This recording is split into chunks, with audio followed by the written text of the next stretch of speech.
Minecraft has a lot of things that want you dead. Some are easy to deal with, some will kill you before you even know what hit you, and some feel like they were made by someone who really does not like players. Today we are going through every structured boss in the game, what they do, how dangerous they are, and whether fighting them is actually worth it. Let's get into it. Ender Dragon.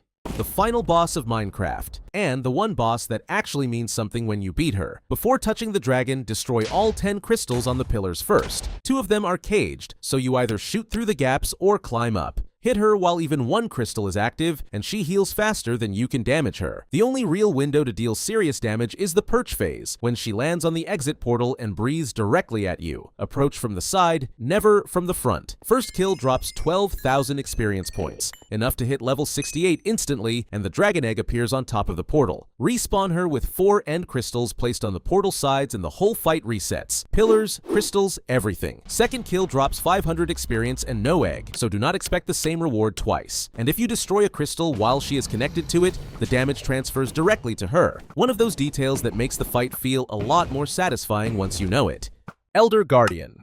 The Elder Guardian is not the kind of boss you fight. It is the kind of boss that makes you unable to do anything while you fight everything around it. 3 of them live in every ocean monument, 1 in the penthouse and 1 in each wing. And the second you get within 50 blocks of one, it hits you with Mining Fatigue 3. Your mining speed drops so far that breaking a single block feels like it takes forever, and it reapplies every minute in Java Edition. So drinking milk buys you about 2 seconds before it comes straight back. The only real fix is killing all 3. Each one drops a wet sponge when killed, which as a bonus is exactly what you need to drain the monument efficiently. They also have a laser attack and a spike defense that deals damage back to you if you hit them directly during melee. So ranged is always the smarter option. 3 Elder Guardians, 3 sponges, and mining fatigue finally gone. That is the entire goal of the monument visit summarized in 1 sentence. Warden.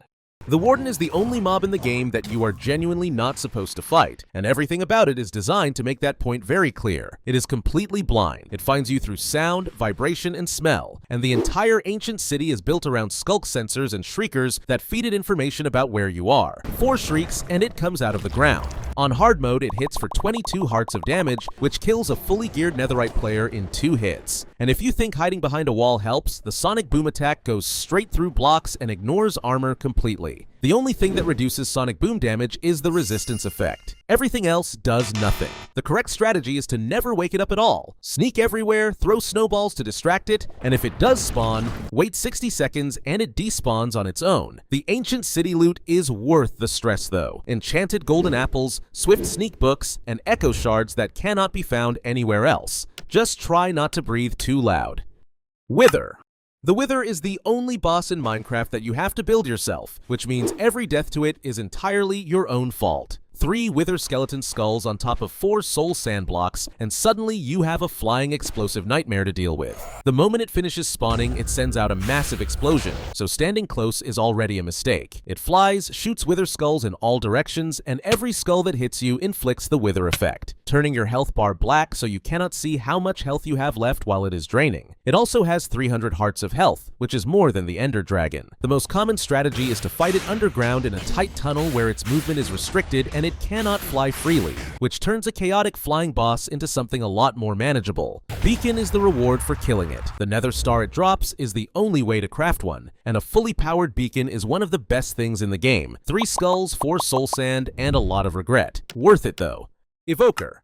The Evoker is the most dangerous illager in the game, and it earns that title without ever throwing a single punch. It has 2 attacks, Evoker Fangs and Vexes, and both of them are genuinely annoying in different ways. Evoker Fangs are rows of snapping jaws that shoot up from the ground in a line or a circle depending on how close you are, deal magic damage that bypasses armor, and are fast enough to catch players who are not paying attention. Vexes are small flying mobs that the Evoker summons in groups of 3, fly through walls, and deal surprisingly decent damage for something that looks completely unthreatening. The Evoker itself does not move much, which makes it easy to target. The problem is everything it summons making it hard to focus. Kill the Vexes first, then the Evoker, not the other way around. The reward is a Totem of Undying, which is the only way to survive what would otherwise be a fatal hit. Essentially a one-time extra life in item form. Finding one in a woodland mansion is great. Having one in your offhand during a raid is essential. Ravager. The Ravager is the raid's way of telling you things are about to get serious. It shows up in the later waves, and the moment it does, everything changes. It is massive, has a huge amount of health, and its melee attack deals enough knockback to send you flying across the village. But the most dangerous thing about it is not the damage. It is the block breaking. Ravagers destroy any leaf blocks, crops, and a handful of other blocks they walk through, which means a raid with a Ravager is not just dangerous for you, but for the entire village. Farmers lose their crops, gardens get flattened, and the whole place looks like a disaster zone by the time it is done. Shields are the most important tool in this fight. Blocking a Ravager attack triggers a stun that leaves it open for a few seconds of free damage. During the stun is the window to go in and hit as hard as possible. Evokers and pillagers riding Ravagers in later waves add another layer of chaos on top, turning an already messy fight into something considerably worse. Kill the rider first, then focus everything on the Ravager. Piglin Brute. The Piglin Brute is the Bastion's enforcer, and unlike regular piglins, it does not care about your gold armor, does not barter, and does not stop chasing you. Ever. It carries a golden axe, hits hard enough to kill an unprepared player in a few swings, and the moment you attack one, every regular piglin nearby turns hostile too, gold armor or not. The smart move is ranged attacks from a distance before they close the gap, or lava since it does not count as player damage and keeps the other piglins calm. The good news is that Piglin Brutes do not respawn once killed, so clearing them out makes the entire bastion significantly more manageable. The treasure room has the highest concentration of them, which is exactly where the best loot is. Of course it is. Blaze. The Blaze is one of those mobs that is annoying on its own and genuinely dangerous in groups, which is exactly how it always shows up. Found on the Blaze spawner platforms in nether fortresses, they float, shoot 3 fireballs in quick succession, and set you on fire with every hit. Fire resistance makes the whole fight trivial, which is why it is basically mandatory gear for any nether fortress visit. The more interesting detail is that snowballs deal damage to blazes. 3 hearts per hit, meaning 7 snowballs kills 1 clean. Cheap, easy, and satisfying. The real reason to fight them is blaze rods, which are the only way to make blaze powder, which is the only way to make eyes of ender, which is the only way to find a stronghold. So the blaze is not just a nether fortress mob, it is the entire bottleneck of Minecraft progression sitting on a platform waiting for you. Shulker.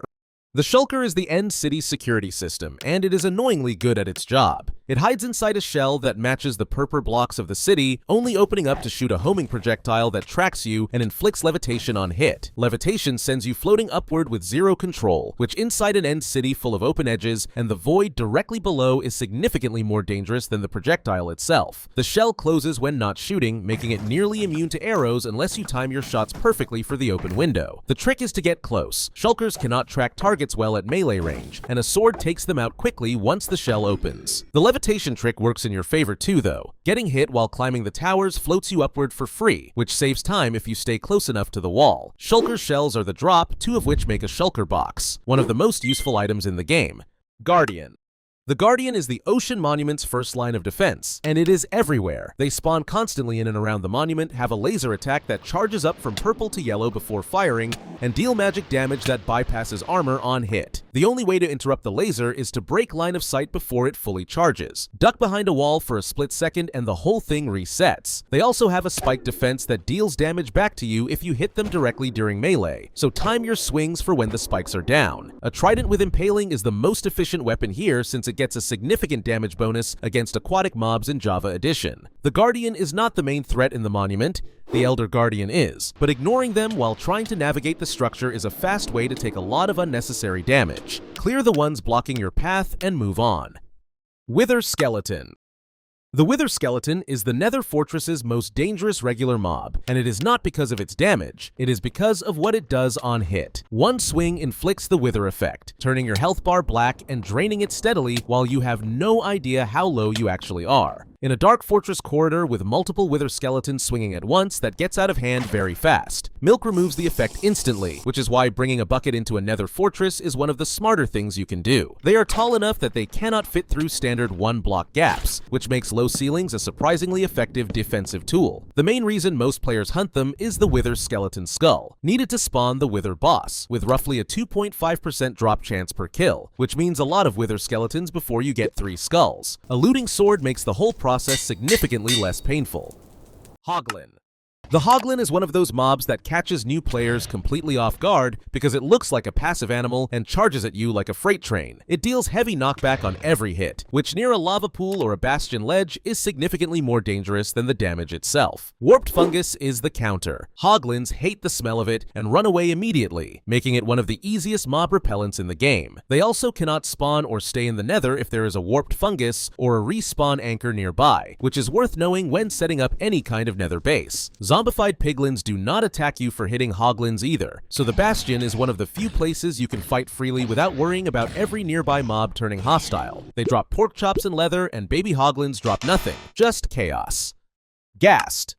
The Ghast is the Nether's most annoying mob by a significant margin, and it has held that title since 2010. It floats around at long range, fires explosive fireballs that destroy most Nether blocks on impact, and makes a sound that is either deeply unsettling or immediately recognizable depending on how long you have played. The fireballs can be deflected by hitting them back. Any attack works, even a bare fist, and a deflected fireball kills a Ghast in one hit, which is one of the most satisfying things in the game when it lands. They have a lot of health for a ranged mob, so if deflecting is not working, a bow with power gets the job done quickly. The drops are Ghast tears, used for brewing regeneration potions, and a Ghast tear in a specific crafting recipe makes an end crystal, which connects directly back to the Ender Dragon fight. Everything in Minecraft is connected somehow, and the Ghast is proof of that.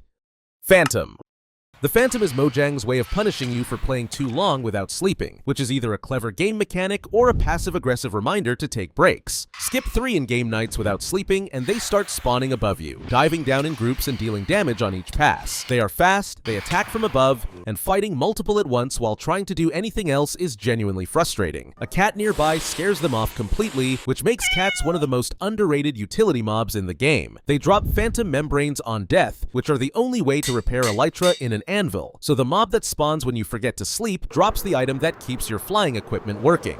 Mojang really thought that one through. The simplest counter is just sleeping. One night in a bed resets the spawn timer entirely, and they stop appearing immediately. They are not dangerous once you know the rules. They are just Minecraft's alarm clock. Slime and Magma Cube. Two mobs, same idea, different dimensions. Slimes spawn in swamp biomes and in specific underground chunks, and magma cubes spawn in the nether. Both split into smaller versions when killed, meaning one large mob becomes two medium ones, which become four small ones. The small versions are mostly harmless, but the large ones hit hard enough to be a genuine problem, especially magma cubes, which have significantly more health and deal fire damage on top. The splitting mechanic means killing one large mob is actually 3 fights back to back, which in a tight space gets messy fast. Slimes drop slime balls, essential for sticky pistons, leads, and slime blocks, making slime farms one of the more valuable automated farms in the game. Magma cubes drop magma cream, used for brewing fire resistance potions, which as established earlier is basically mandatory for the nether. Neither mob is particularly threatening alone. In groups in a small space near lava, different story entirely. Spider Jockey. The Spider Jockey is the result of a skeleton spawning on top of a spider, which happens with a 1% chance whenever a skeleton spawns. That is it. That is the whole lore. The reason it is harder than fighting either mob separately is simple. The spider moves fast and climbs walls, giving the skeleton a mobile shooting platform that does not play by normal rules. Cornering a skeleton usually works. Cornering one riding a spider that can climb any surface does not. The skeleton shoots, the spider closes the gap, and dealing with both health bars at the same time while one of them is constantly repositioning is genuinely annoying. Kill the skeleton first to remove the ranged threat, then deal with the spider. The drops are just whatever each mob individually would have dropped. Bones and arrows from the skeleton, string and spider eyes from the spider. No special reward for fighting the rarest mob combo in the game. Classic Mojang. And that is every structure boss in Minecraft explained. Some of them are manageable once you know what you are doing, and some of them, looking at you, Warden, are never manageable no matter what you do. If you enjoyed it, drop a like and let me know in the comments which boss has killed you the most. Subscribe if you are not already, and the next video is already up waiting for you. Go check it out.